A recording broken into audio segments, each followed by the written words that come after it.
Imana y'ububasha, Imana itunanije n'abanyarumonge. Yesu aragahaye. Ndaryohewe, nahora ndahumva hano kwiteba, mugabo narigeze kuza hano njiga mu ishuri ya Bibiliya ku Mugara mu mwaka wa 90. Urumva rero abatuje bagize kurotire ntibari bwavuke ngira ngo waza yapfutse nawe nta ngorane. Hanyuma rero urusengero rwubakwe hari hakiri hariya ruguru niyo twakorera. None rero Yesu yarabagiriye neza, uyu munsi murafise ingoro y'Imana nini kandi nziza. Rero Yesu nawe yatwemereye, turabashimiye rero. Turabashimiye abakozi b'Imana ku mwadutumiye, turabashimiye namwe shengero ku mwadutumiye. Turi hano twe n'aba bana b'Igishiha n'aba bakozi b'Imana. Yesu yarakoze aragahabwa icubahiro. Yesu yatubonanije arakantu mu ijuru tuzonezerwa pe. Kuri rero bantu b'Imana, Imana ibahezagire mwatwakiriye, turabashimiye kwikaza mwatwahaye. Ibisigaye rero twebwe kwa Mungu heze twari dufise amaterano, hanyuma rero turabwira ishengero ko tuzozi no kwiteba mu Rumonge. Aca rero baradutuma n'intasho ndetse n'abungere twari kumwe hirya y'ejo, nabo nyene turavugana ndabasezera, barantuma n'intasho n'abimuhira nabo n'abimakamba bose nimwakira intasho zabo. Tugomba rero dusangira amajambo y'Imana. Nagomba ndababaze amajambo mwagiye murumva mu ndirimbo ahanini yari yerekeye ibiki?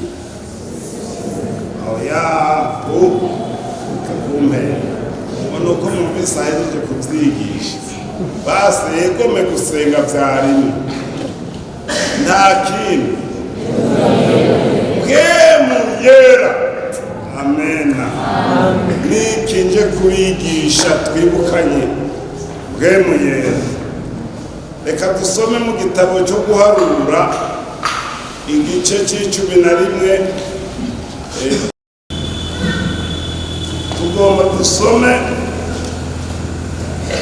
mu gitabo cyo guharura igice ca 11 tuza guhera umurongo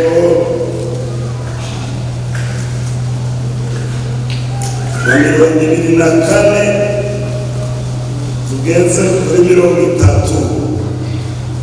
Duca gusubira n'ubutumwa bwiza bwa Yohana igice c'7 umurongo w'3 kugeza kuri 39. Duca tuza gusubira mu Vyakozwe n'Intumwa igice ca 1 guhera ku murongo wa 4 n'umurongo wa 5. Duca tuza gusimba ku murongo w'8. Aho niho tuza gusoma uko ngomba tuhasome, bisigaye neza kuvuga kuri ayo majambo. Dusome mu izina rya Yesu. Guharura igice ca 11 ku murongo w'24 havuga ngo, nuko Mose arasohoka abana abantu ayo majambo y'Uhoraho, akoranya abagabo 70 bo mu bakuru abakikiza rya hema hirya n'ino. Uhoraho amanuka ari muri ca gicu, amubarira amajambo araheza yabira ku mpemu iri kuri Mose ayishira kuri abo bakuru 70 maze iyo mpemu ibahagaze ko baca bavugishwa n'Imana ariko bagarukirizaho. Ariko aho bashagaje hari hasigaye abagabo babiri, umwe yitwa Elidadi undi yitwa Medadi. Iyo mpemu ibahagararako nabo kandi bari mu gitigiri c'abanditswe, ariko ntibari bavuye aho bari ngo baje kuri rya hema. Nuko bavugishirizwa n'Imana aho nyene aho bashagaje. Umuhungu w'umusore agenda yiruka abarira Mose ati Elidadi na Medadi bariko baravugishwa aho dushagaje, bariko baravugishirizwa aho dushagaje. Yosuwa mwene Nuni yabaye umufasha wa Mose uhereye mu busore bwiwe, aramubarira ati nubabuze mugenzi. Mose aramubaza ati ni jewe ufitiye ishaka icompa abantu bose b'Uhoraho bakaba bavugishwa nawe. Uhoraho akabashira kw'impwemu yiwe. Mose asubira aho bashagaje bona b'abakuru n'Abisirayeli. Tugende rero hahandi navuga muri Yohana igice ndwi ku murongo w'37 avuga ngo nuko ku munsi wo gukira ya minsi mikuru niwo munsi uruta iyindi, Yesu arahagarara arasemerera ati namba hari ufise inyota naze kuri jewe anywe. Unyizera inzuzi z'amazi y'ubugingo zizotemba ziva mu nda yiwe nk'uko ivyanditswe bivuga. Ariko ivyo yabivuze kuri mpemu uwabamwizera bagira bahabwe, kuko mpemu atari bwatangwe, kuko Yesu atari bwashike mu bwiza bwiwe. Ivyakozwe n'intumwa rero aho duca duhagarara mu gice ca mbere. Vyakozwe 1 ku murongo wa 4 havuga ngo maze akoranye nabo arabiyanikiriza ngo ntibave i Yerusalemu atariko murorere isezerano rya data iryo mwanyumvanye, kuko Yohana yabatirisha amazi, ariko mweho mu minsi itari myinshi muzobatizwa na mpwemu yera. Murongo w'8 ariko muzohabwa ubushobozi mpwemu yera niyabazako, muzobivyabona no kunshingira intara i Yerusalemu ni Yudeya hose ni Samariya no gushitsa ku mpera y'isi. N'ayo majambo y'Imana ayo rero niyo tugomba tuvuganeko. Mwumvise n'amajambo menshi, ariko kandi ndizera yuko mpwemu aza kudufasha, mpwemu aza kugira uwahaye akamanyu ubundi akamanyu. Hano rero mu isezerano rya kera abantu ntibahabwa mpwemu yera bose. Mpwemu yashikwa ku bami n'abaherezi n'abavugishwa. iyo migwi itatu abandi bakaza bategereza ibyabo bababwiye ntibashobora kuronka. Mugabo aba bantu Imana kuko yagira ibashire ku gikorwa ngo bafashe Mose, yabanje kubaha muhemu abantu 70 b'abakuru. Imana ibwira Mose iti bamporanirize rero kugira ngo nabati b'ibanga rya muhemu bazohore bagufasha guca imanza. Niho rero babantuye bakoranya barakikiza ihema ry'ibonaniro. Hanyuma rero bakikije iryo hema, Imana iramanuka, ba bantu baca batangura kuzuzwa, baravugishwa, bavugishwa n'Imana. Abo rero barabanditswe mu bazoba bakuru bafasha Mose. Hanyuma rero aho bashagaje hariyo abandi babiri basigaye, basigara bicaye. Aho mubona ntabura ibigaba, hariho ibigaba byo mu ngendo. Namamboni wacu bavuze bati duhaguruke, akagira abasigara bicaye, ukamengo ntibumva, ukamengo sinzi ingene bimeze. Nabo n'abari babariwe bari babivuyemo basigara bicaye, ariko muhemu aca basangayo nabo nyine baza mu ngo bawe baravugishwa.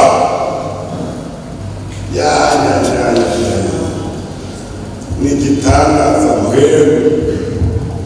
Muhemu yomanuka mwovugisha ukuri. Muhemu yera arasesa, muhemu yera kandi ntarabanaga. Muhemu yera ntaraba nambaye karuvati n'ikositimu n'ikirato. Muhemu aravugisha n'umuntu mutoyi. Muhemu araza no kumukene. Muhemu ni igitangaza. Ubundi mugabo yari umuntu w'umukene, yakenyeye Geseye. Hanyuma rero mugabo hari icyo yari afise kininiya, yari afise muhemu yera. Ngo baze mu rusengero, ubutumwa bwavugwa, nyakagabo kagaheza kunywa ngo haleluya. Hariho haleluya iva indani, haleluya ibivye, hariho kandi izindi haleluya zo kwivugisha. N'umuntu hanze kazamu ngo haleluya. Ibintu byo kwitangira, ariko koko araho n'ibirato kari kambaye. Ndizera muri ino minsi hoho abantu bambara ibirato ni benshi, n'abari mu bitugu barabyambara. Rero ako kagabo koko kari kimereye uko. Rero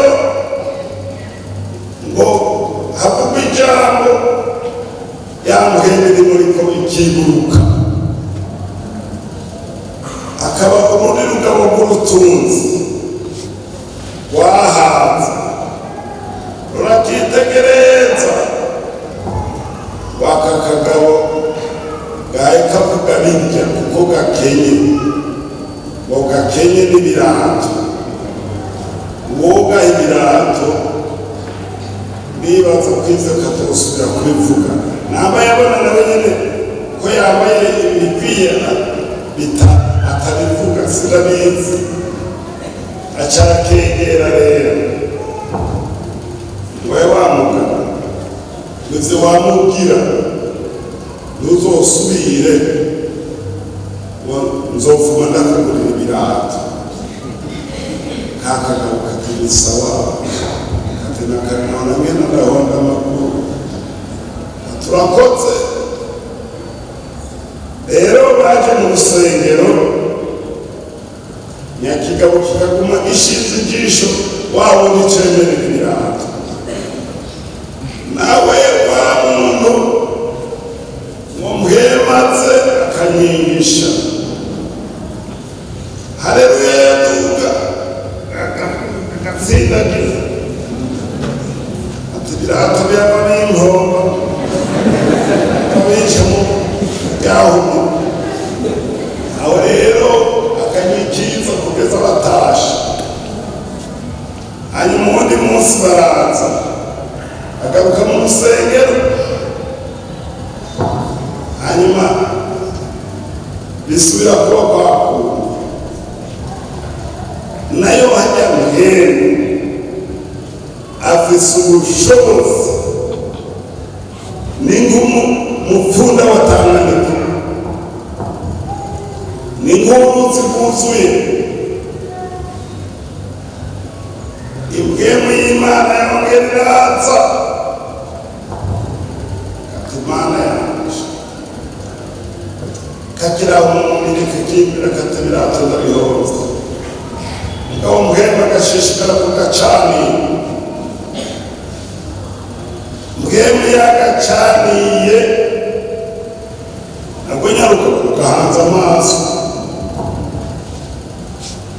kariyumvira biraduga karabona ko katakizibira gaca karahomoka haleluya ngo naho batoma ibirato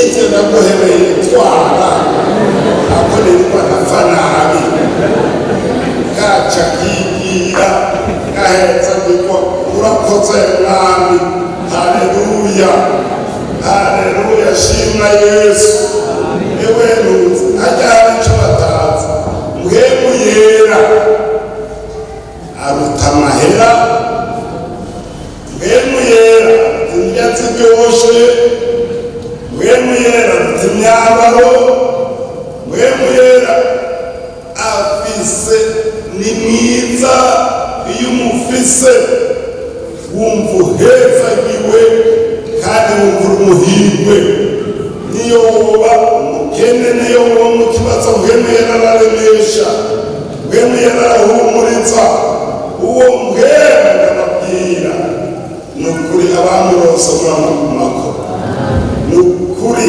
uwo muhemu ayakora muri iyi minsi y'iherezo muhemu agomba gukangura ishengero ni ukuvuga jewe ku itariki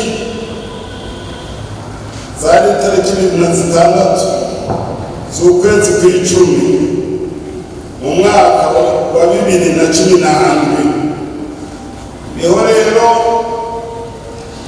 nahishurirwa mu mutima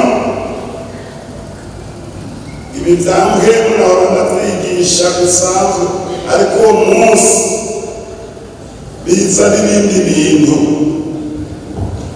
nyamariko ko nkwiye kubwira abantu bakuzura muhemu kuko hari ibihe bibi bigiye kuza aha mubona turaha tumerewe neza biriko birategurwa ariko buzuye muhemu bazobikandagira buzuye muhemu yera bazocamo muhemu yera ni ukuvuga rero aya majambo umuntu wese ari hano uyu munsi muri iki gikorane aza yifuza kandi birashoboka mu izina rya Yesu. Birakunda, nta muntu yabivukanye, twese ntitwabivukanye, uwo ari we wese birashoboka. Amen. Haleluya. Ndabifurije bwe abo bantu bakikije ihema bararonse bwemu, baravugishijwe, baronka inkomezi zo gukora igikorwa cy'Imana. Ni ukuvuga rero abo Imana yari ifise ku mugambi, harimo abantu Imana ifise ku mugambi w'Imana, harimo abantu Imana ifise ikizobakoresha mu minsi imbere. Mwakwaruka muzure mbwene, n'abashinga ntaye muzure mbwene, abakenyezi muzure mbwene. Haleluya. Imana idufashe, Imana ibagire neza. Shengero ry'Umwami muri iyi minsi y'iherezo, abantu dukwiye kuzura muhemu yera, n'abamaze kumuronka bagasaba kongererezwa, bagasaba kujya imbere. Rero Yesu Kristo aravuga, wari umunsi mukuru werukira ya minsi mikuru yose. Bari bamaze iminsi barya banywa ibyo kurya by'umubiri n'ibyo kunywa by'umubiri ntibihaza umutima, n'iby'uwo munsi gusa. Yesu arabitegereza rero, arababona n'inyota, arababona n'inzara, aca arasemerera ati yemwe abafise inyota mwese nimuze kuri jewe, unyizera inzuzi z'amazi y'ubugingo zizotemba ziva mu nda yiwe. Ivyo bivuga kuri mwemu w'ab'isi, w'abanyarumonge n'abanyamahanga. Yesu Kristo arasemerera. Ni ukuvuga rero yabagombera mwemu, yabagombera icyo bamara inyota. Abantu benshi barafise inyota, inyota y'ubusambanyi, inyota y'amahera, inyota y'ivy'isi. Ivyo rero nta kindi kizobimara atari mwemu yera. Mwemu rero arasemerera ati namba ari ufise inyota naze kuri jewe anywe. Nawe ni muntu yovuga ivyo atari Yesu, nta wundi.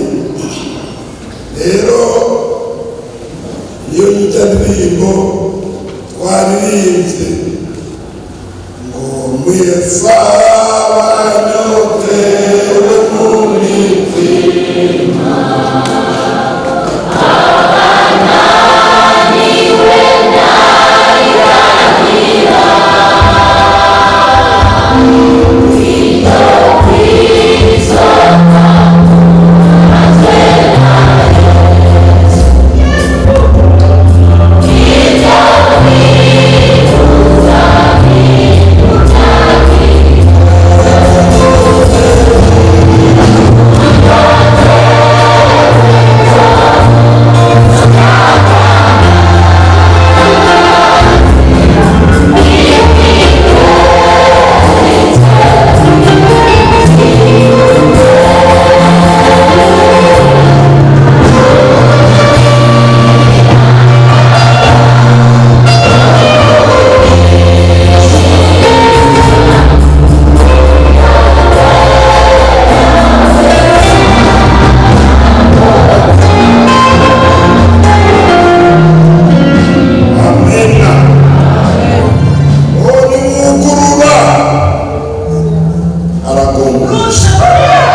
mpwemu araryoshe kuko nababwiye mpwemu yera nta kintu na kimwe twomugereranya.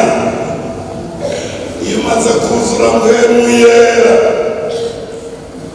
uribagira kuri mu mubiri, uribagira ibindi bintu byose, ukanezerwa ukaryoherwa muri mpwemu. Mpwemu ni ukuvuga abandi bantu babiri barajanye bari kumwe mu ndege. Rero indege ukuntu imeze ifise umuhora hagati, bamwe bakicara ku ruhande rwo mu kubafu abandi ko mu kuryo. Hanyuma rero abagabo babiri bicaranye mu ndege, kandi mu ndege usanga harimo abo mudasangiye ururimi n'abazungu barajamwo, kuko biva ingene umuntu afise urwo rugendo. Hanyuma rero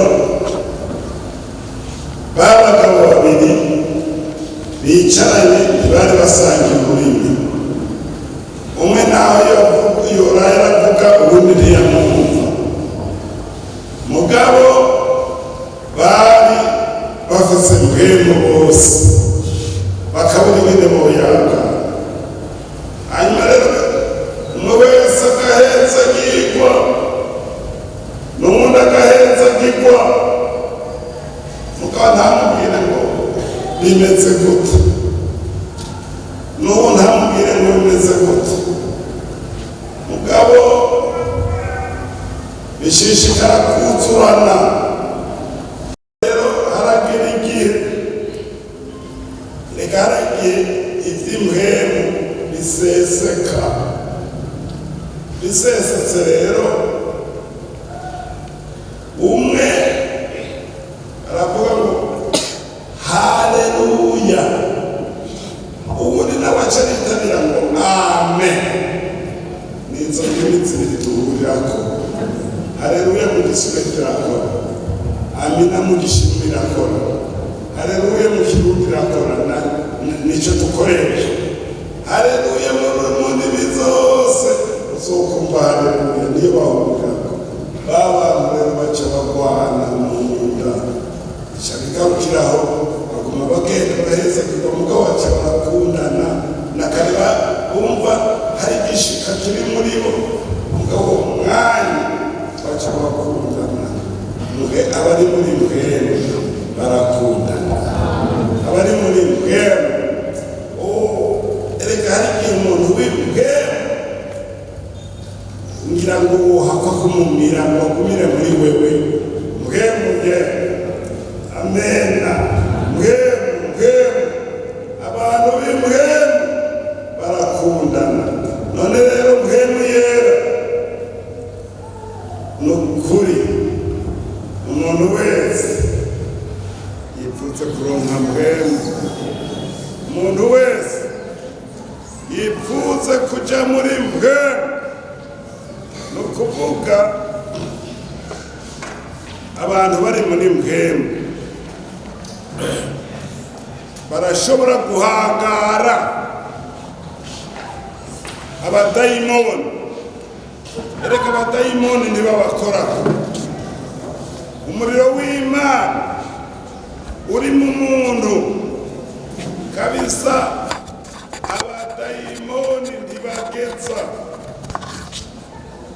Abungere b'ishengero igihe kimwe bari bakoraniye igishiha.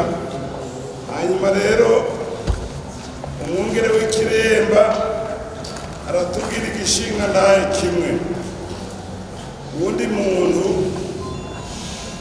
yari kumwe n'umuryango wiwe, umugore n'abana bari mu nzu. Bahejeje rero gufungura bagira basenge ngo bace baja kuruhuka. Mugabo bumva ubushobozi bw'abasataniste buriko burabaderanja bariyumvira bati none kabanje ibi bintu nibiki mugabo wa mushinga nta mwaba bahungu b'uyu muvyeyi mwaba abantu bose baraha atangura kubabwira ivyabaye n'ivyabashikiye mw'ijoro ata ni jewe navuze nti mw'izina rya Yesu ndakuboshe hanyuma kandi uwaboshe niwe abohora hajya naho mwari kurara ko nimupfuye mumukuye aha kuko twari twamuboshe aca avuga ati mw'izina rya Yesu haguruka aza babona karahagurutse aca banuka muri ca kimodoka emanga abahungu be bavuga bati mama aratumara amazi yarabize agomba twamuha umuntu naho uwo muha vyose afise uwo mwuga mubi aguma bikora yikani kuri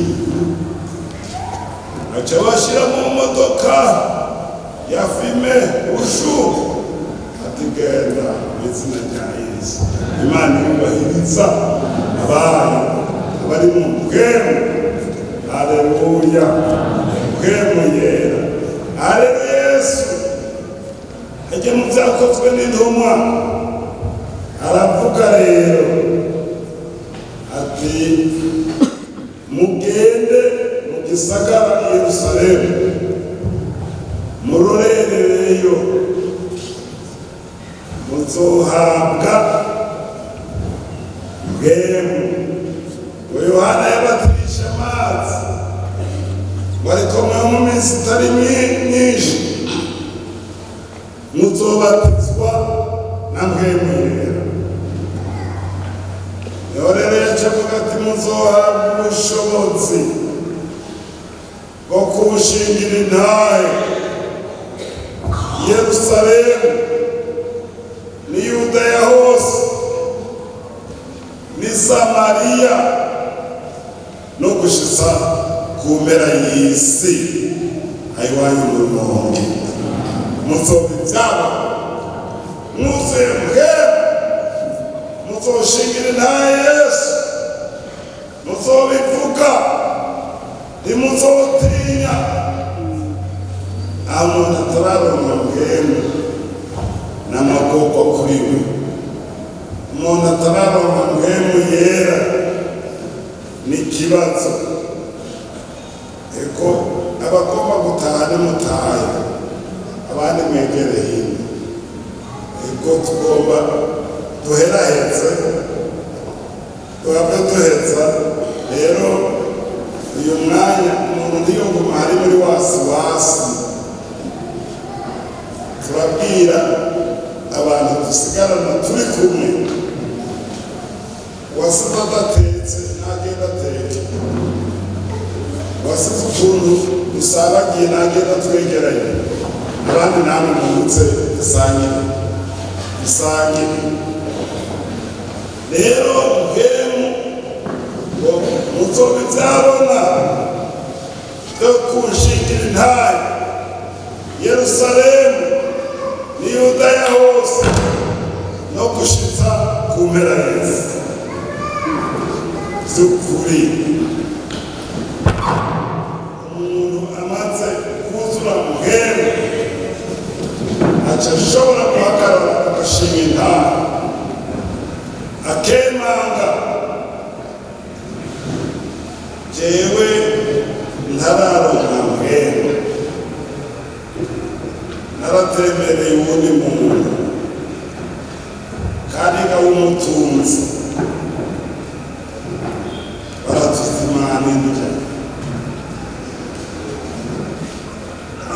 ndimbere ntiboneka n'umuhungu wanjye ndasengera n'inzu yiwe nicaye mu madiva akaye ndasengera ku mutima we gusengera ku mutima wuwe hanyuma abo bantu kandi bazi ko turi abapentekote maze baratwubahiriza yitega konseye. Rero amaze kwitega konseye arabura we Mungu wawe, umuntu yakuzigama ikintu akagenda. Jewe nari mutoyi mugabo nawe yari umuntu kabisa w'icyubahiro kinini. Rero aroreye konseye akabura, naje nkagira isoni. Aca avuga ngo yo ndagweguye, jamani nanyabuzima nirira, wewe ivyo gusenga ntiyarabizi. Naje nyene ndaguragura nzi kurikira ntabwo ubundi izo byarashe. Ese yo kambwiye ubunyene uwe yakanukuri. None rero kutaronka mbwemu no kwambara ibara no kugoka, reka naragotse imbere y'uwo muntu. Ariko narashimye umwige umwe wo muri lise, hari ahantu mu gihugu cya Koreya. Hanyuma rero hari undi muntu yari yarize cyane, mbere yakurikiranye cyane cyane igisata cya filozofi, akomeye yari umudokiteri. Hanyuma uwo muntu aca aragwara, agwaye rero agwara icyo bita tuberculose mugabo rare. Urabona tuberculose zindi hari tuberculose zo mu magufa, tuberculose zo mu mahaha, ibintu nk'ibyo. Mugabo iyo tuberculose yiwe nta handi hantu bari bwayibone. Hanyuma rero ajya kwipimisha kwa muganga, baramubwira bati wewe rero iyi ndwara yawe nta mudogiteri n'umwe ashobora kuyivura, genda urye utwawe twose, inyuma y'amezi 3 uzoca upfa. Bakubwiye gufaka n'ibyo urya ntubishobora, umutima uratsikira, riyumvira tunoneka ndapfuye ndagiye. Rero amara iminsi araho aronda aragesera. Hanyuma rero undi mukobwa nani ndababwiye rero wo muri lise acaza kumusuhuza. Icyo kumusuhuza rero aca aramubwira ati rero mushinga ntawe, kuko umugabo yaramwiganiye n'ikiringo bamuhaye cyo gupfa. Aca amubwira ati rero niwihane ureke ibyaha byawe byose. Wa mugabo wakagakobwa kaje kigira iki, nawe zo kwihana ntavyo yarazi, ibya Yesu ntavyo yarazi. Mu nyuma rero aca avuga ati wa mugabo genda,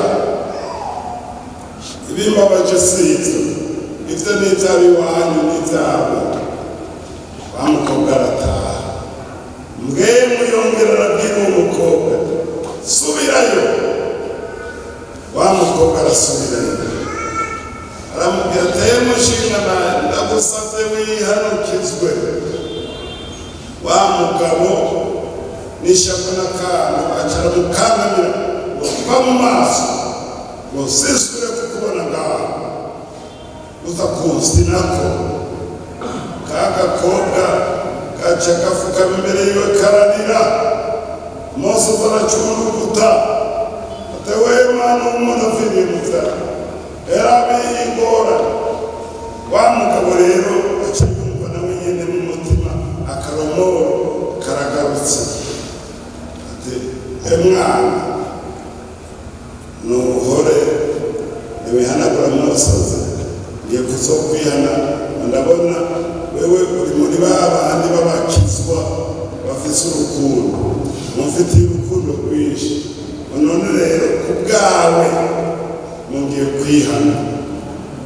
Ka gakobwa rero gaca karihanagura amosozi n'ingoga kari gafise Bibiliya, aca amubwira rero ati iyi Bibiliya rero ngomba ndayiguha. Hanyuma rero kubera baguciriye amezi 3 wihereye mu itanguriro, amezi 3 yohera utarayimara, hera mu isezerano rishasha. Nawe bwari bwa mbere akora kuri Bibiliya, mbere bwari bwa mbere ayibona, aca aramuzengururira aramufasha, amwereka muri Matayo ko ari hahera. Matayo igice ca mbere ku bana. Hanyuma rero uhera hanyine ugenda uyisome, hanyuma rero uzombarira. Wa mugabo ati gusoma ko nizo nigiye. Aragenda rero arashika arasoma rero hariya muri Matayo mu gice ca mbere, urabona ko havuga ngo ibyo kubyara. Urumva aha havuga ngo igitabo kitonda iby'urubyaro rwa Dawidi yabyaye naka ubundi naka kugeza kuri Yesu Kristo. Wa mugabo ngo cya gitabo kimeze mu by'ababyara sinahindagetse, we yazigaga ko byose biguma bibandanya ku nyene. Basi rero aca depoza arabika. Wa mukobwa aragaruka ngo warasomye ya Bibiliya, wego mwana wetwariye Bibiliya yawe unayisanzemo iby'ababyarana gusa, ngo ibyo navyo ndabizi. Atekaye ati iyo ni introduction y'ibigiye gukoreka, raba bandanye ushishikare. Wa mugabo aremera ko iby'amubariye, arasoma arashika ku kuvuka kwa Yesu, arashika aho Yesu rero yahamagara abigishwa biwe, arashika aho Yesu mu gice cya 5 yabwira abantu abahigwa bariho, aratwebera ararangurura, arashika naho Yesu yakiza abarwayi, arashika naho Yesu yaharira abantu ibyaha, ngo ashikaho ahantu wamengo arabibona, wamengo biriko birakoreka. Hanyuma rero mbere yayisoma umenga Mose ariko aradengera mu maso. Hanyuma rero arashishikara, aca abwira wa mukobwa ati ni cya gitabo nico. Hanyuma rero kandi nibaza n'uwo mukobwa yaguma museye, aca arihana rero arakizwa. Amaze kwihana asubiye kwipimisha amezi 3 agira here, baca baramubwira bati hari ibyahindutse, yewe turavye mu bipimo kare twagira ngo amezi 3 ahetse ucufa, none uzopfa haciye amezi 6. Atayekwa kanisa ryanye n'ivyo.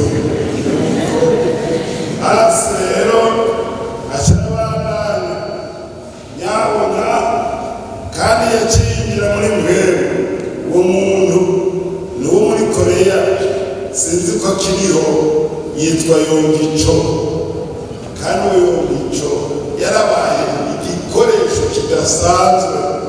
Hanyuma rero ikindi gihe asubiye kwipimisha, baca bavuga bati warakize definitivement, uyu munsi uri muzima. Nawe rero yaciye yuzura mpwemu yera, aca bandanya kuvuga ubutumwa. Uwo Yongicho mu minsi yahera yari afise ishengero ry'abantu 800. Urumva rero uwo mukobwa yakoze igikorwa ca mpwemu, yashingiye intaye. Yesu yaremanze imbere y'umuntu amurusha murusha amashure kure niyo, ariko mwemu ntaraba amashure, mwemu yera afu wakoresheje, mwemu yera afu wagendeye. Rero Yesu Kristo ni mwiza cyane. Yesu abafashe bantu b'Imana, Yesu abagirire neza. Nukuvuga rero atwatuje ngo tuvugane amajambo ya mwemu. Abigishwa mu kuronka mwemu yera, ereka bari bane basega. Abigishwa yemwe, abigishwa mu kuronka mwemu yera, ereka bari bane basega. Hari umuntu atararonka mwemu, hari abantu babujijwe mwemu yera. Mu kwaruka mu banyeshure aho usanga harimo abatrishi, la tricherie. Wuzuye tricherie ushobora kuzura mwemu yera, ivyo ntibibangikana. Nta kibanza mwemu aba dufise, ikintu cyose kigira ikibanza cacu. Hari abantu babuzwa kuronka mwemu yera na kopinaje. Narabonye umundi mukobwa twari mu gikorane. Ico gikorane rero, uwo mukobwa yari yarasenze Imana, arasenga kenshi ngo aronke mwemu, biranga. Hanyuma rero umukozi w'Imana arahagarara arasemerera ati umuntu wese yagiye muri kopinaje ntashobora kuronka mwemu. Wa mukobwa yumva arabaye tushe, imucumita mu mutima. Hanyuma rero uwo munsi niho nari ubutumwa bugeze kuvugwa, yavuye nk'ahariya hepfo atarakoma induru, ashikamo imbere y'abakozi b'Imana, arababwira ati nsengera naramenje. Aha nagiriye muri kopinaje ndasenga ngo Imana impe mwemu yera, biranga. None ndavyihanye nibimveko. Bica rero araharigwa. Bageze gusengera abaronka mwemu, yabaye uwa mbere ku murongo. Yaruguruye, wigururira n'abamugisha. Umuntu wese yugurure acaronka mwemu. Nukuvuga muntu uri ngaha, Yesu agutabara. Tugiye kubasengera mu muzure mwemu, ariko umuntu wese abanza kureho, abanze yihane, abanze yiyeze. Birashika ko wavuze amajambo yo gushikuza, birashika ko wavuze amajambo atariyo ibishego. Yesu agutabara, Yesu akugire neza. Ivyiyumviro vyawe vy'ubusambanyi uyu munsi ubibambe ku musaraba, tubasengere umuzwe mwemeye. Muri iyi minsi tugiye kumara ngaha, ndizera ko benshi bazoronka mwemu, ndizigiye ko benshi bazobatizwa muri mwemu yera.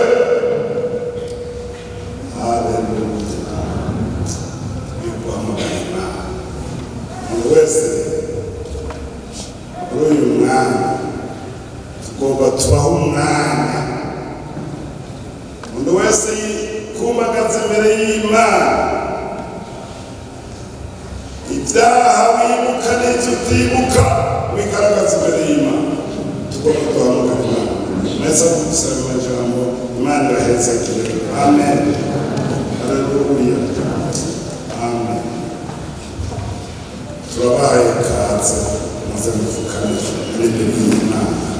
Amaraso ya Yesu abenze batunganye atuzoguma twezwa kugeza bweruye amaraso.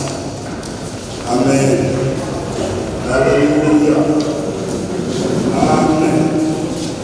Turabaye kaze muntu wese yoye viremarema, muntu wese imbere y'Imana yumve guca bugufi. Kaze kaze Yesu abagirire. Kaze Yesu abahetse. Kaze amaraso ya Yesu batungana. Muhinduke bashasha. Imana ibafashe. Haleluya. Amen, amen. Tugira duhamagara Imana, tugira twamaze Imana. Amen. Haleluya. Haleluya. Haleluya. Yesu. Yesu. Yesu. Yesu. Tugomba tumureke yikorere izinkomezi. Tugomba tumwumwane yiyerekane. Yesu Kristo. Yesu Kristo. Amen. Haleluya.